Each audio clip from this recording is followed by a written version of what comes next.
안녕하세요. 원피스 도서관 원도입니다. 오늘은 로저의 적단의 생존자 중 로저 다음으로 강하고 역사의 모든 것들을 알고 있는 레일리의 최신 메타 떡밥에 대해서 소개해드리겠습니다. 레일리의 충격적인 사실들을 공개하겠습니다. 레일리는 해적왕의 오른팔이라는 상징적인 포지션 외에도 독자들에게 한 가지 강한 인상을 가지고 있는데요. 바로 명왕이라는 이명입니다. 하지만 우리가 아는 레일리에게 이 별명이 어울리는지 생각해볼 필요가 있습니다. 이 별명이 그의 실제 묘사와 일치하지 않는다는 점이죠. 명왕은 저승세계 이왕을 지칭하는 풀이가 나오는데 레일리가 지옥을 다루는 능력이나 죽음을 상징하는 묘사가 직접 등장한 적도 없고 오히려 그는 은퇴 후 느긋한 일상을 보내고 있는 노인으로 등장합니다. 지옥과는 상당한 거리를 가지고 있다는 것이죠. 그런데도 세계관 최강급 인물들과 나란히 이 이명을 공유하고 있다는 점입니다. 그렇다면 왜 레일리에게만 유독 명왕이라는 거대한 호칭이 붙었을까요? 그리고 이 호칭이 붙은 시기는 언제였을까요? 해적왕 로저는 랍텔 도달한 이후에야 세간에서 해적왕이라 불렸고, 하지만 그에 반해 레일리는 로저보다 먼저 명왕이라 불렸을 가능성이 제기되고 있습니다. 이 부분이 중요한 이유는 레일리의 설정상 로저보다 앞서 주목받은 인물이라는 해석으로 이어질 수 있으며, 이것은 해적왕이 세계의 정점이라는 원피스의 기본 구도에서 몰입감이나 당사자의 기본 자질을 비교할 때 설정에서 어긋난다는 이야기들이 많습니다. 일반적으로 왕의 이명은 해당 작품이나 한 분야의 주인공 혹은 정점에 올라있는 자가 가지는 법인데, 해적왕의 오른팔이자 조력자인 레일리가 선점했다는 점은 분명 이상하다는 것입니다. 이로 인해 일부 팬들은 명왕은 단순한 전투력이 아니라 출신과 가문에서 비롯된 것 아니냐는 추측을 제기하게 되었습니다. 그렇다면 레일리의 출신지는 어디일까요? 공식 설정집 비블카드에서도 레일리의 출신지는 불명으로 표시되어 있습니다. 정확히는 그냥 빈칸으로 표시되어 있습니다. 이것은 단순한 누락이라기보단 의도적으로 작가에 의해 감춰진 설정일 가능성이 높다는 것입니다. 이와 같은 방식으로 출신이 감춰진 인물로는 미호크, 야마토, 그리고 과거 왕가 출신으로 추정되는 도플라밍고 정도가 있는데요. 특히 도플라밍고는 천룡인 출신임에도 민중의 분노를 사서 가족이 몰살당하고 결국 방황하는 삶을 살게 됩니다. 이 구조는 레일리의 과거와 유사하고, 그는 집이 불탔다는 회상과 함께 집을 잃고 선상 생활을 시작했다는 설정을 스스로 내비쳤습니다. 그리고 도플라밍고의 나쁜 남자의 느낌과 레일리의 술과 여자를 좋아하는 느낌 역시 상당히 비슷하다는 것입니다. 레일리 역시 과거 도플라밍고와 같은 긍지 높은 집안의 혈통을 가지고 있을 가능성이 제기되는 이유 중 하나입니다.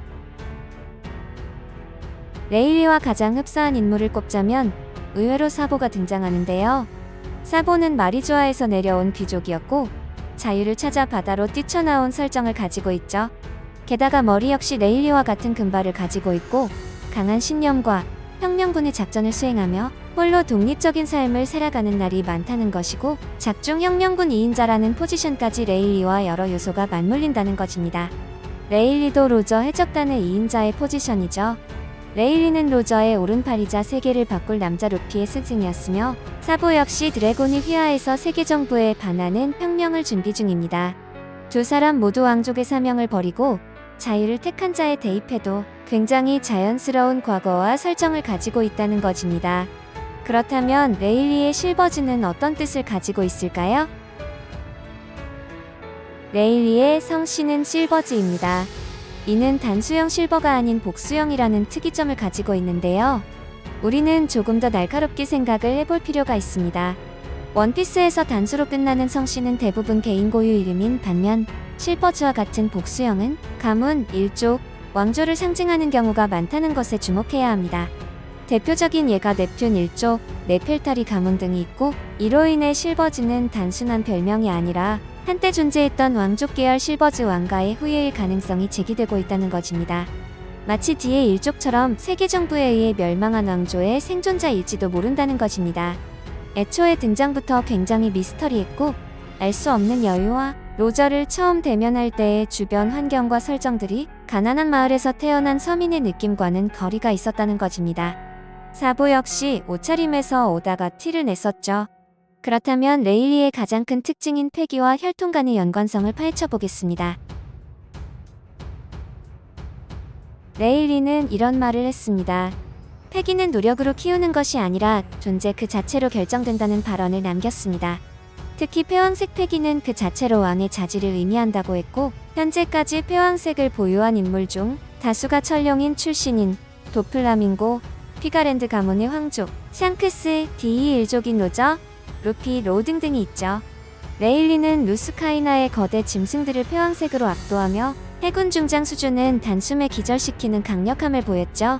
그는 단순히 로저의 조력자가 아니라 개별적인 강함으로 보았을 때도 누구보다도 왕에 가까운 자였던 것으로 해석할 수 있다는 것입니다. 심지어 로저의 왼팔이었던 스코퍼가 반과 비교했을 때도 한 차원 높은 평가를 받았을 만큼 로저와 미세한 차이만을 보여주고 있었다는 것이고, 평가 역시 크게 다르지 않았습니다. 지금부터 더욱 깊숙이 들어가 보겠습니다. 흥미롭게도 레일리의 생일은 5월 13일이고 이 숫자 조합은 트럼프 카드의 킹 13에서 따온 상징으로 추리됩니다. 그런데 이와 동일한 방식으로 설정된 인물이 하나 있다는 것인데요. 그 인물은 바로 네펠타리 코브라 왕입니다. 그는 킹 13에서 유래한 생일을 부여받았고, 레일리와 코브라는 모두 트럼프의 킹이라는 왕적 상징을 공유하고 있으며 둘 다 D의 일족과 깊은 관련이 있다는 것입니다. 물론 레일리가 D 일족은 아니죠. 코브라는 D의 의미를 알고 목숨을 잃었고, 그들은 우리도 D라는 이야기를 남겼습니다. 레일리는 로저를 통해 D의 의지와 라프텔의 진실을 모두 알고 있는 인물입니다. 어쩌면 D의 일족의 모든 것을 알면서도 그들의 뜻과 의지를 함께하고 있기 때문에 D의 일족과 매우 가까운 인물인 건 사실이죠. 여기까지의 모든 단서를 종합하면 레일리는 단순한 로저의 동료가 아니고 그는 과거 왕족에 가까운 포지션을 가졌을 것으로 생각되고, 그의 가문은 세계 정부에 의해서 과거 역사에서 지워졌을 가능성이 높으며 실버즈 레일리는 그 가문의 역사적 생존자일 가능성이 높다는 것입니다. 그는 자신의 정체를 숨기고 해적의 길을 택했고 로저와 함께 지워진 역사의 진실을 마주했다는 것입니다. 그리고 이제는 자신들의 길을 걷고 있는 루피라는 새로운 해방의 전사에게 바톤을 넘기고자 합니다. 루피가 해적왕으로 가는 길에서 레일리는 자신이 알고 있는 것들이 큰 도움이 될 것으로 생각하지만 나서서 알려주는 행위는 하지 않을 것입니다. 그것이 역사의 선택을 받은 자의 운명이니까요. 시대를 지배했던 로저의 적단의 마지막 두 명이 새로운 시대에 어떤 영향을 줄지 우리는 지켜볼 뿐이죠. 실버즈 레일리는 루피의 패기 스승입니다. 그리고 그는 루피가 로저의 뒤를 이을 것으로 확신하고 있었습니다. 엘바프에는 스코퍼가 반이 루피의 뒤를 봐주고 있지만 레일리 역시 그의 역할이 남아있을 확률이 높다는 것입니다. 과연 레일리가 루피에 줄 수 있는 마지막은 무엇일까요? 지금까지 시청해주셔서 감사합니다. 좋아요와 구독, 그리고 알림 설정도 잊지 마세요.